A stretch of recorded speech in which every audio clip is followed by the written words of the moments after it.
Hey everyone, today we are going to go over the best compositions for TFT in patch 11.12 week 2. Not too many changes from last week, but since the meta got pretty solved in my opinion, you really just want to go for the S or A tier comps, which is typically different than what I say in all the other weeks. Normally I say B tiers are pretty good still, but right now it's like B tiers are definitely a step below. There's definitely a big gap between all the S and the A tier comps and everyone else right now. So I'd really just stick to the top.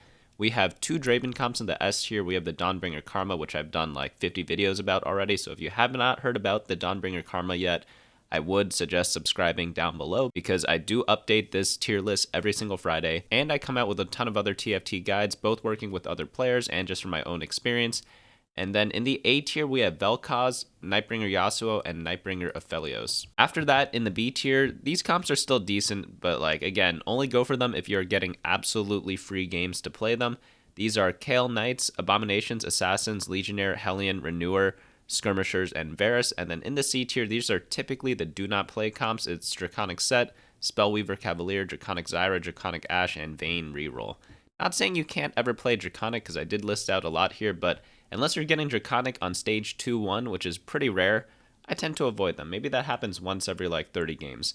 Now on to the comps. Let's get into how to play every single one of them. So first things first is the Forgotten Draven comp. So this comp, I'm going to be honest guys, everyone forgot about this until recently. They forgot how decent Draven is, and then when you combine it with Dark Blue Buff Rise, that's where the real power comes from. It's not Mordekaiser, it's not Draven, it's not Viego, it's not any of the Forgotten units. It's mainly just the Rise with the Shadow Blue buff because he pretty much perma-CCs the entire enemy team.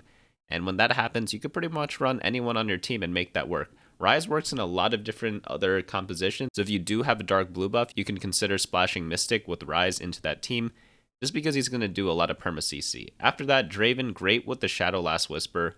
I like it a lot because it helps both Draven, Mordekaiser, and Rise really pop off. And then, of course, like IE Bloodthirster, those honestly could be any physical attack damage items because Draven can pretty much use anything. I like IE the most because when combined with the Last Whisper, you get the auto crit and the auto armor and magic reduction. And then Bloodthirster, pretty decent. Runon's pretty good. Shadow Zeke's, a lot of different options there. But mainly, the power is in this Rise.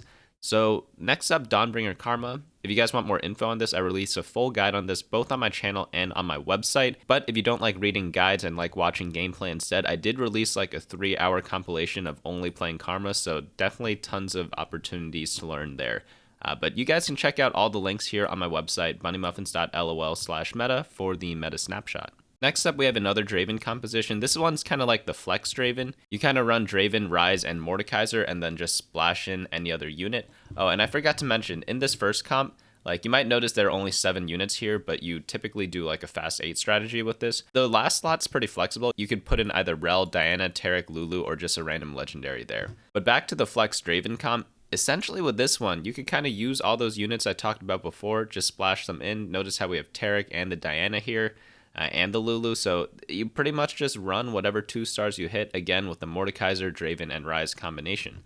After that, in the A tier, we have Vel'Koz. Vel'Koz was 6 redeemed. If you guys haven't noticed yet, a lot of the 6 synergy comps are super good right now. We have like 6 Dawnbringers, 6 redeemed, 6 forgotten. All these traits are just really strong because all the units are actually pretty decent in each of these compositions. For example, in the redeemed comp, Rell is great, Leona's decently tanky, Lux is a mystic, Syndra has a good CC effect, and Vel'Koz is your carry. The only like semi-sketch one is Varus, but he's still even not that bad in terms of like just a random damage unit that costs really little.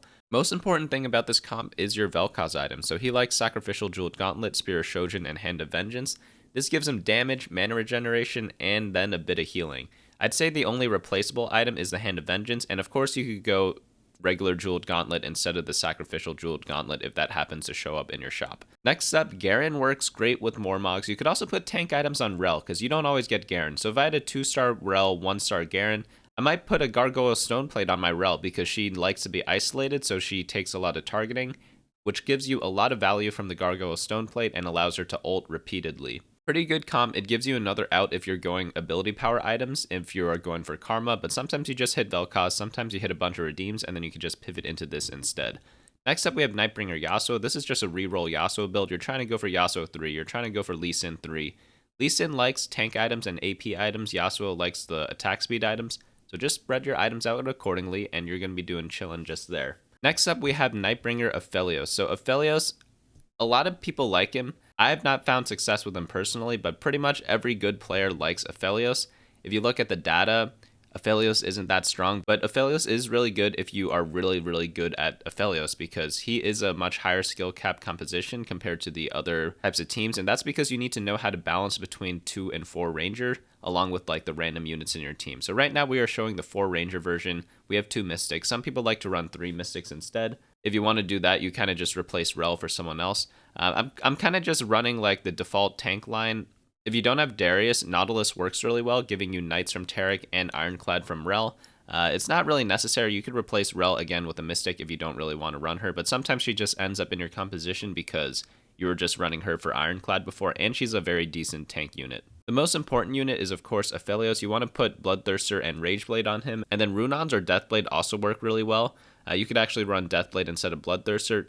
Contrary to popular belief, Aphelios doesn't like need a healing item, but it is definitely very useful on him, and I prefer running him with the Bloodthirster.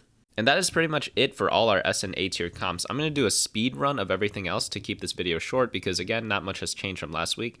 Kayle Knights, you play Kayle, you run 4 to 6 Knights, your team doesn't take damage for most of the game, and then Kayle pops off in the super late game team fights and just 1v9s. Pretty decent, you just need to hit a Kayle, which doesn't happen all the time. Abominations got put down a little bit. It does revolve a little bit around Abomination Spatula, but you pretty much just play Abominations for a strong early to mid game. You get a lot of health, you go fast 9, and then you play a bunch of random legendaries to complement your team.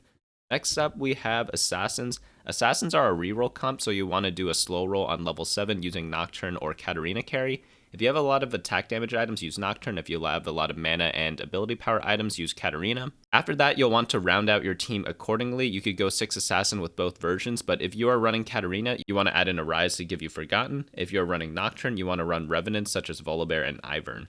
After that, we are going to go into Legionnaires. This is a reroll Riven comp. You slow roll on level 7 for a lot of Rivens. She works in both 6 Legionnaires and 6 Dawnbringer, so if you are going Dawnbringer, you get a lot of Riven items and no Karma items. Definitely go ahead and try for a reroll Riven. It's not the best because if you are stuck at Riven 2-star, you are going to fall off and not be able to compete in the late parts of Stage 5 and Stage 6. However, if you are able to get Riven 3-star, you definitely have a chance to win the game. Next up, we have Hellions. Hellions are just kind of like a Teemo comp. You could get into this in a lot of different directions. You could also play the Teemo comp without any Hellions at all and just use Hellions in the early to mid game as kind of like a transition. Ziggs is a good item holder for Teemo because he holds all the items that Teemo can hold. And then once you hit Teemo, sell your Ziggs, keep the rest of the 5 Hellions in, and just chill with your Teemo, as Teemo 1 can stabilize. You don't actually need Teemo 2 in this composition, but I wouldn't complain if I hit it.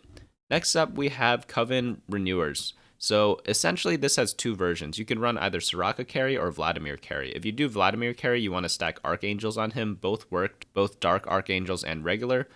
If you do Soraka carry, you want to do a Shojin, kind of like a spell crit build with Jeweled Gauntlet and Infinity Edge. And then you put your tanks in the front. I like Fallen GA on Morgana, and then you kind of have to make sure you keep your Coven positioning so that it always buffs your Soraka. And then you run for Renewer. She ends up getting off a ton of casts and deals a lot of damage.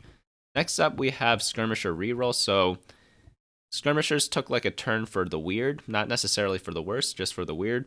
You don't go for Jax carry anymore. He was the typical carry, but because he got nerfed a lot, because Skirmishers as a whole got nerfed a lot, you now run a reroll Skirmisher build.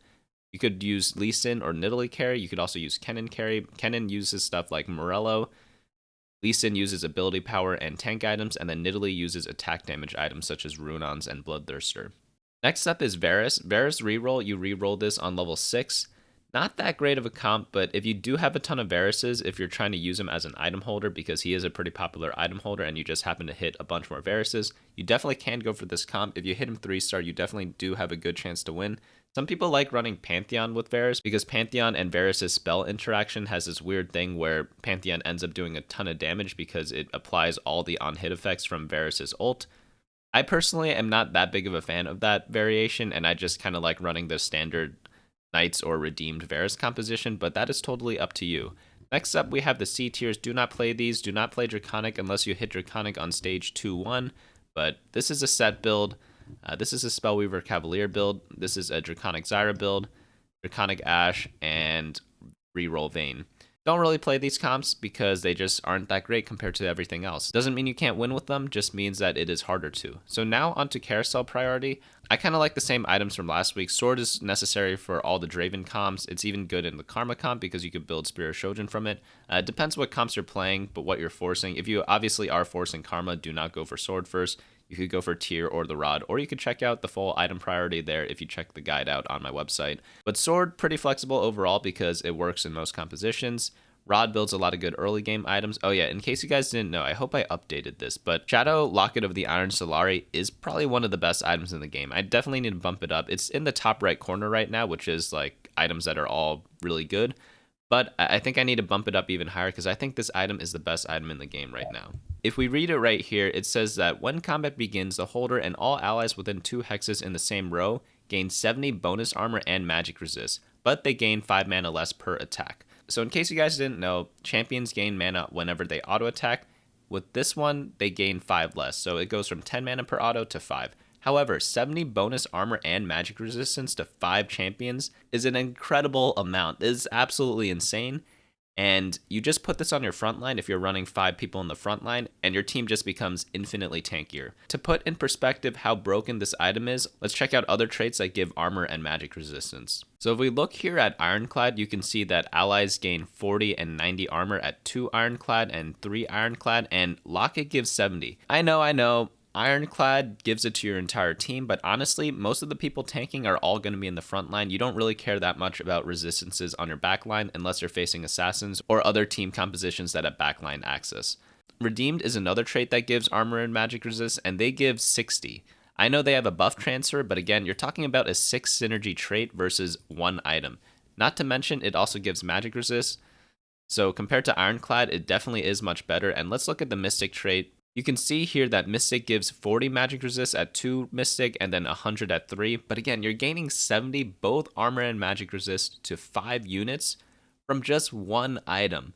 You don't have to run any random units. You don't have to run units you don't want like in 6 Redeemed. You're literally just getting so much value from 1 item that it's just absolutely insane. I feel like this is one of the most underrated items and one of the best items in the game at the same time because not a lot of people are building it.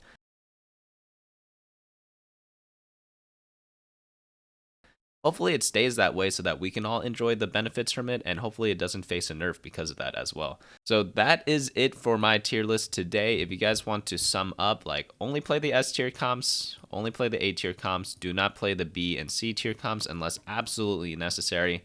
And if you guys want more updates, definitely go ahead and subscribe below, and I will see you all next time.